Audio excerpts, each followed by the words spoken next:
This is chapter 17, Concepts Only for Phases and Phase Changes. In this chapter, we're going to be looking at the different phases of matter, so solids, liquids, and gases. For gases, we're going to focus on the relationships between things like volume, temperature, and the number of molecules.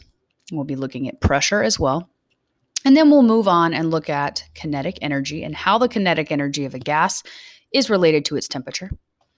We'll then move into equilibrium, so phase equilibrium and how that works. And finally, we'll end with latent heat. But we'll start here with the state of matter that's easiest to describe, and that is gases.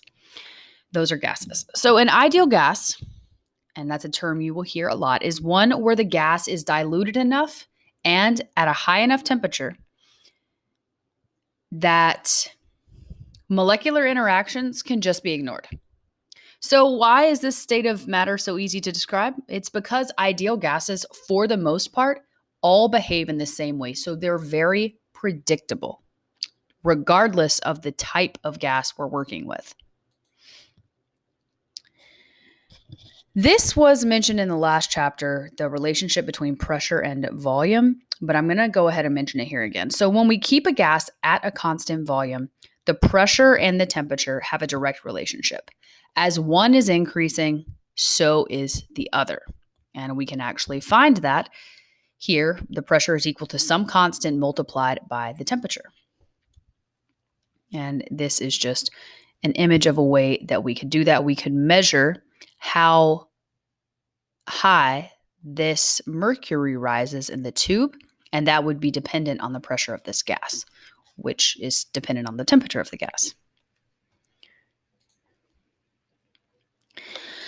Another scenario. Okay, so we keep volume and temperature constant this time. So in this slide, we had the volume held constant, only the volume, and we see a direct relationship with pressure and temperature. In this second one, we see that both volume and temperature are kept constant, but we're adding more gas. So you can imagine pumping a basketball or a tire full of air. As you add more molecules of the gas, we add more moles of the gas, we will see the pressure increase, and that makes perfect sense. If you're adding more molecules of air to this basketball, we're going to see its pressure increase. So if we wanted to measure that, we would probably do it in PSI for a tire. I would assume PSI. Well, maybe not PSI for a basketball, but for a tire, yes. And we represent the amount, so the moles, or the amount of the gas with a capital N.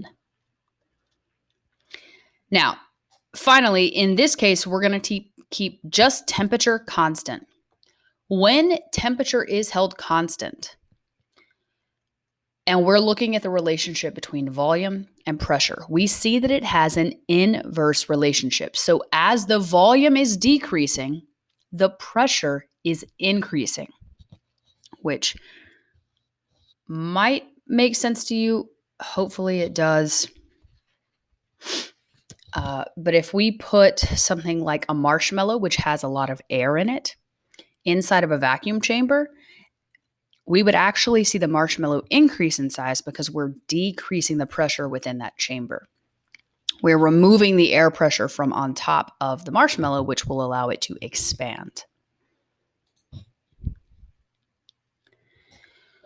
We can combine all three of those observations. So the fact that pressure and volume have an inverse relationship, volume and temperature have a direct relationship, and pressure and temperature have a direct relationship. We can combine all of those to find this equation right here. Pressure is equal to a constant, and that's called Boltzmann's constant. Here's the value, and you should have that in your notes. Multiplied by the amount of gas times the temperature, and then we're going to divide that by the volume of the gas.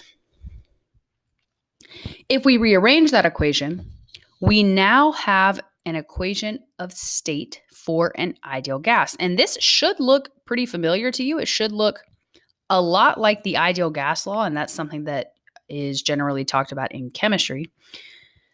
So again, the N represents the number of molecules. And since that's not a number, we are likely to know, oh, how many molecules of gas do you have in that basketball? We might not know that, but we could find something called the number of moles. And you may remember doing this back in high school chemistry or college chemistry. So to convert between moles and molecules, we can use a very, very simple formula. The number of molecules is just equal to the moles of the gas multiplied by Avogadro's number. And Avogadro's number is right here. It's 6.022 times 10 to the 23rd molecules per mole. Another number you should have in your notes.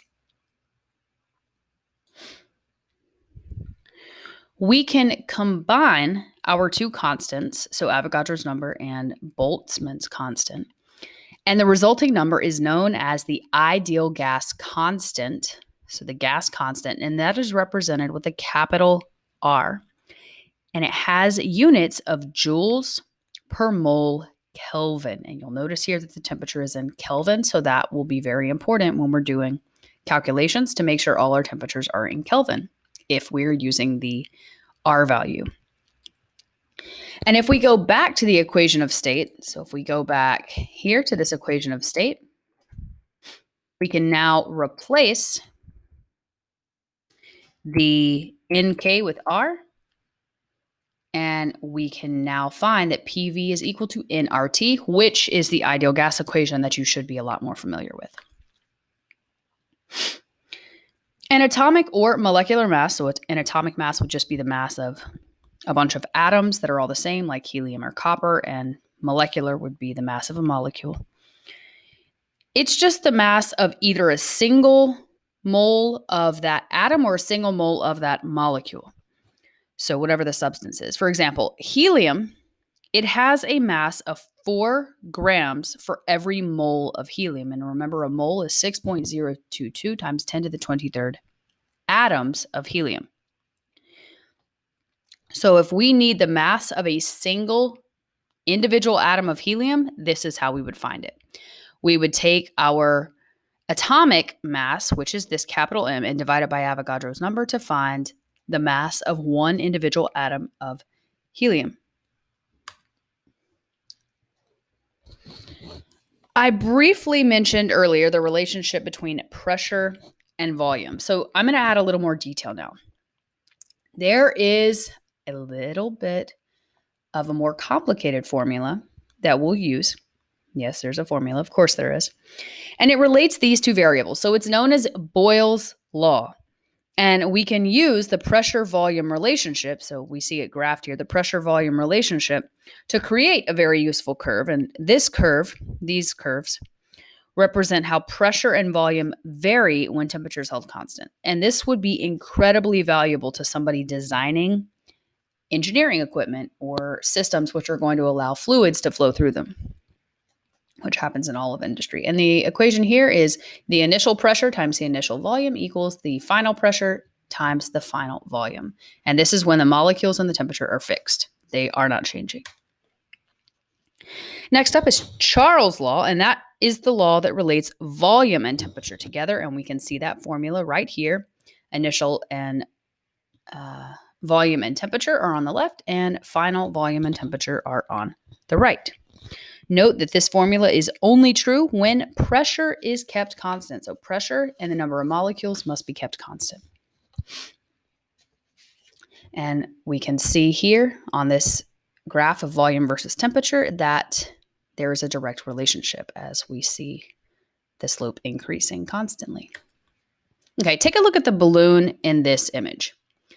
It was a regular size inflated balloon at room temperature.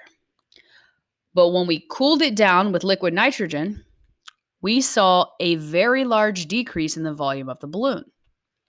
So this is visual proof. And if you had access to liquid nitrogen, you could try this too, but I haven't been able to obtain any. This is visual evidence that temperature and volume are directly related as long as the pressure is held constant, and so is the number of molecules of the gas. So as we cooled the gas within this balloon, we saw it decrease rapidly in volume.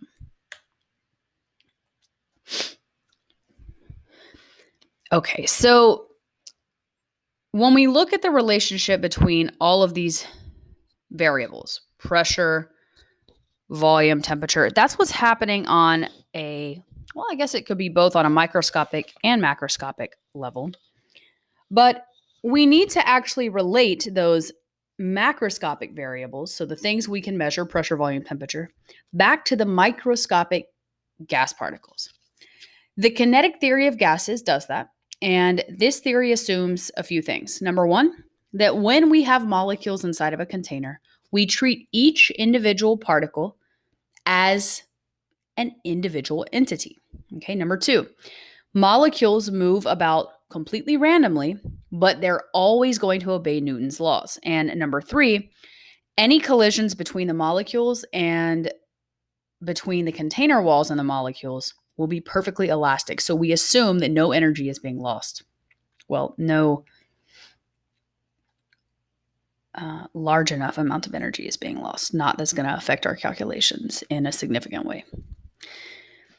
So pressure is actually the result of gas molecules hitting the walls of the container and hitting each other.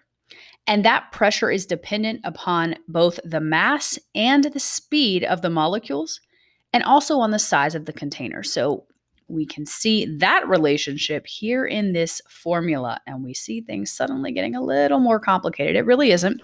The pressure of a molecule, and we can just ignore most of this, is equal to the mass times the velocity squared divided by the volume.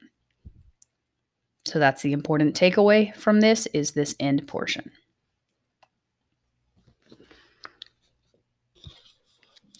Since gas particles are treated individually, we don't assume that they all have the same speed.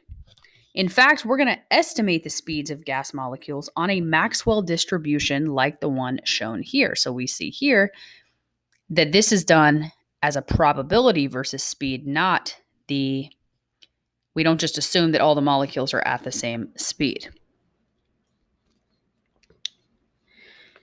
And the speed is directly related to the mass and temperature of the molecules. So temperature is going to play an important factor in how fast those molecules are moving. And again, that makes sense. Now, if we take the pressure equation from a couple of slides ago, this one, the one we saw down here at the bottom, and we make a substitution, we find a new equation. And here it is. This shows that a gas's pressure is directly related to the molecule's average kinetic energy. The average kinetic energy. So here is the pressure. Oh, well, this is the formula we were just looking at on the other slide. And if we factor in all the other directions, we get this. So this lets us know that the pressure in a gas is proportional to the average kinetic energy of those molecules. Now let's make that make a little bit more sense, because this currently maybe doesn't make sense. We don't even see the variable for kinetic energy in here. We take that previous formula and we're going to combine it with the ideal gas law. And we'll find, and now this will make more sense, that the average kinetic energy of gas molecules is equal to 3/2 multiplied by Boltzmann's constant multiplied by the temperature. And something I want to point out is that this term here, the V squared average, is known as the RMS, which stands for root mean square. And that's something you should definitely know. Okay, so factoring the RMS, the root mean square, into our formula, we can now see that the average speed of gas particles, so the average speed of gas particles, the root mean square of the velocity, is equal to the square root of 3 times k times t divided by m, or the mass of the molecules. This speed that we calculate using this formula is actually just a little bit greater than the average, or the most likely speed of the molecules, according to this Maxwell distribution. So the velocity that we find with the root mean square is actually going to fall about here, which is a little bit greater than our average.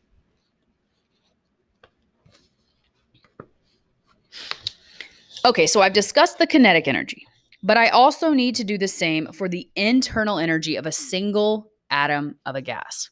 So if we add up the kinetic energies of all the molecules, we can find the internal energy by multiplying 3/2 by uppercase N, which is the number of molecules, times K times T.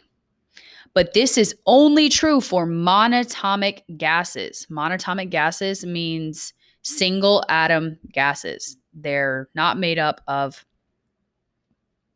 two different atoms like CO2, but it's a single atom like hydrogen gas or oxygen gas. And it's represented by a U, so internal energy is U, and it has the unit joules. We're going to move away from gases now, and we're going to talk a little bit about solids. So unlike fluids, solids have definite shapes.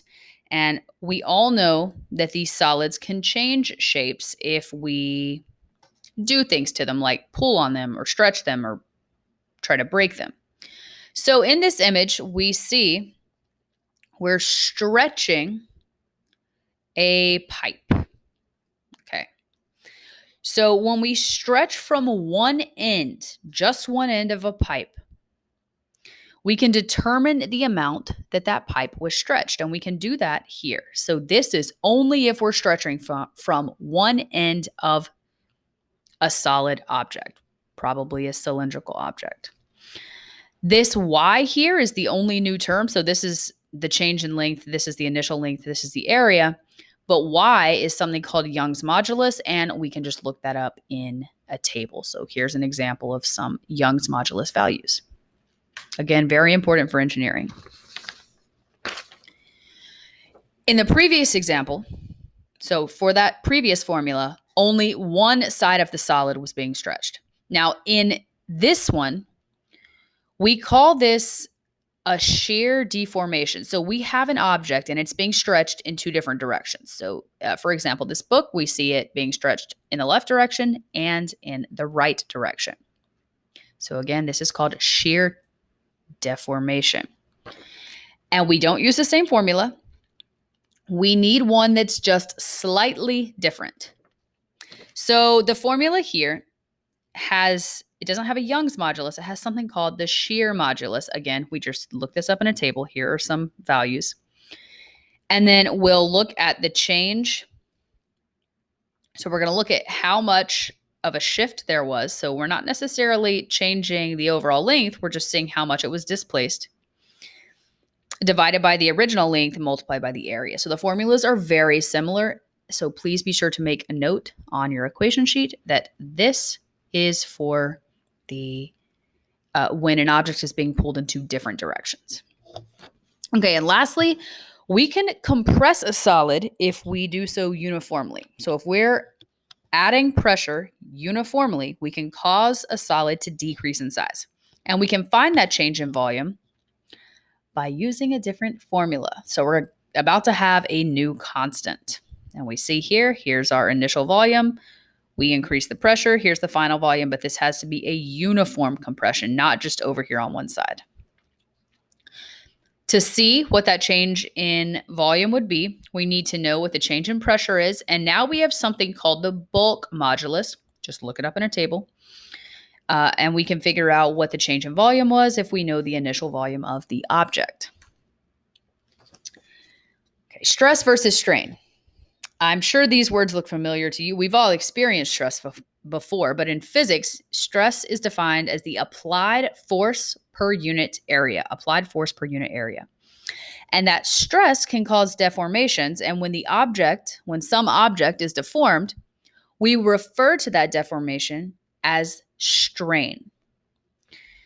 Stress and strain have a direct relationship. So as one is increasing, so is the other. If we're increasing the stress on an object, we're also going to increase the strain. But when we hit a certain amount of stress, so if too large amount of stress is applied to some solid object, we're going to end up with a permanent deformation. So something that we cannot undo. And I'm sure you've all experienced that. Maybe your iPhone had a little too much stress put on it and it was permanently damaged and you had to get a new one. And this relates back to Hooke's law. So that was gases and solids, and now we'll move to liquids briefly. So if we have a liquid in a vacuum sealed container, that liquid is still going to experience evaporation. It's still going to turn into a vapor. But after enough of these particles have vaporized, so they've gone from the liquid phase to the gas phase, the increase in pressure within this sealed container is actually going to cause the gases to condense back into a liquid.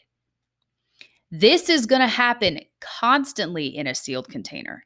And at some point, it will reach equilibrium. So we won't really notice that this is happening, but it is always happening. So we don't notice it because they've reached equilibrium and our values are now remaining constant. So we're not noticing the slight changes in pressure within that sealed container. When the evaporated gas is in equilibrium with the liquid, so the gas in the sealed container and the liquid are in equilibrium, we have what we call the equilibrium vapor pressure. And this is absolutely dependent on the temperature. So you see, as we raise the temperature, we have an exponential curve here, not a nice linear curve or a straight line. It is an exponential curve. So the vapor pressure will begin increasing quite significantly as we move to higher and higher temperatures. Okay, we can actually, yes, okay. So we can, knowing those vapor pressures allows us to create this vaporization curve, and we're going to look at it. And we can use that curve to determine the boiling point of a liquid. In fact, a liquid will boil at the same temperature, at the exact temperature where the vapor pressure and the external pressure are equal, which is right here. So a liquid is going to boil at the temperature where the vapor pressure and the external pressure are equal. And that is actually why water boils at a lower temperature when we're in the mountains. So the lower pressure up in the mountains means that a lower temperature will be needed to start the boiling process. Now we can expand that curve. So here's what we were looking at before. We can zoom out, we can expand this curve to gather more useful information. For example, when a liquid hits a critical point, right here, the critical point, there is no longer a distinction between gas and liquid. We just call this a fluid. So before we hit the critical point, we have our liquid, we have our gas. But once we hit this critical point, we just consider it a fluid. There is no distinction between the two. Another useful piece of information is the fusion portion of this curve. So we're going to zoom in to this part, which we're not looking at the same curve every time. We're looking at different ones. So the fusion curve is where the solid and the liquid phases are in equilibrium. And most substances are going to have a curve that's similar to A, where as the temperature is increasing, so is the pressure.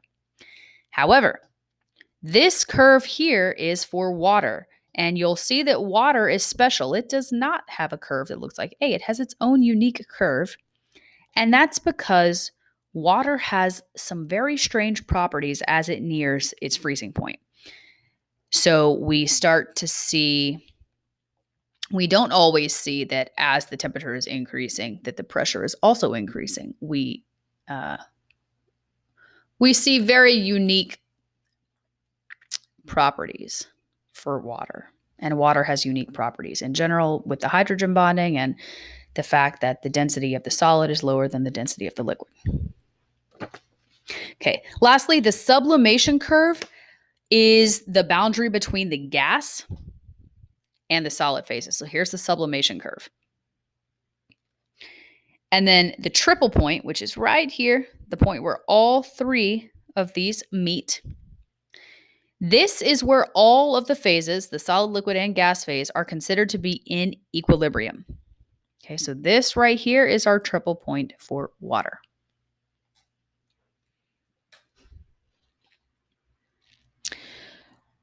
Earlier, I talked about what happens when a liquid is in a sealed container, but what about when it's left out in an open container? So that liquid is not going to come to equilibrium like in the sealed container. It's just always going to evaporate away. It'll slowly evaporate away. And it will never reach that point of equilibrium because there's no lid on top to create that pressure, which forces the molecules to recondense back into the liquid. This is actually how sweat works.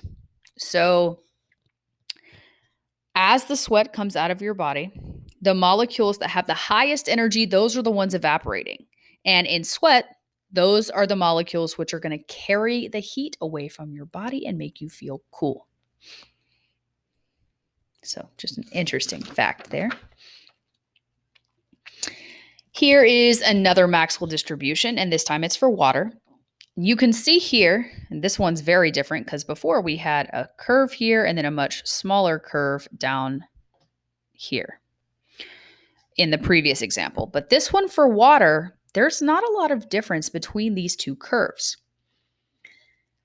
So we can see from this that the temperature differences don't make a lot of difference in terms of molecular speeds, not for water.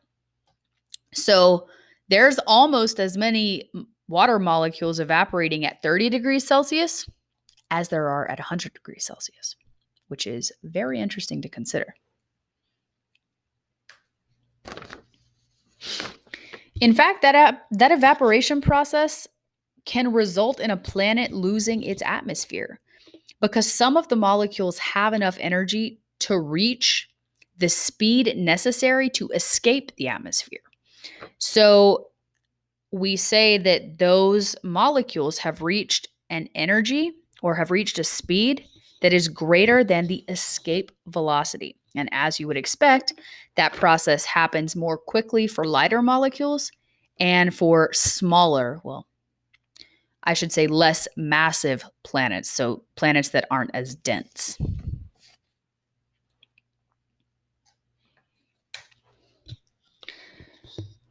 Okay, and then the last topic we will discuss. So substances don't immediately move from one phase to another. They don't immediately change from solid to liquid or liquid to gas.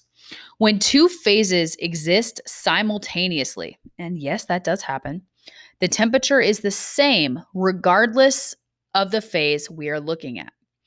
And at that point, any heat added is not actually going to raise the temperature of the substance, but it's going to change the substance from one phase to another, like when water is evaporating or ice is melting. And on this curve, and it's important that you are able to read this, for example, on this flat part, the temperature is the same here, but where we see this flat line, we're actually transitioning from a solid to a liquid. So even if we add energy here, we're still just going to be transitioning. It's not until we hit this point that the water, because we've gone from ice to water, the water will begin heating up until it hits here, and then it will start the process of converting to steam. And it will do that for quite some time until it finally hits this point. So we've had quite a bit of heat added, and it will turn to steam. The heat needed to move a substance from one phase to the next is called latent heat, and that's represented by a capital L. It's the amount of heat that we have to add or take away from 1 kilogram, so 1 kilogram of a substance, in order to change it from one phase to another. But during this conversion from, say, a solid to a liquid, the temperature of the system is going to remain the same. It will not change. And here we can see our definition for latent heat. Q is the amount of heat added divided by the mass. And then our units are joules per kilogram. This is a latent heat chart, and it just shows the joules per kilogram needed to change a substance from a solid to a liquid. Here, for heat of fusion, that's to change a solid to a liquid. And the heat needed to change a liquid to a gas is known as the heat of vaporization. And here is a list of some substances.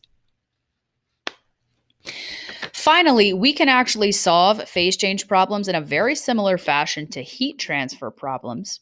The only difference is that we're going to need to include this latent heat. And we will look more at that in the applications video. So here is a summary of everything discussed in this presentation. If you have any questions, please reach out to me. Otherwise, thank you for watching, and I hope y'all have a great day.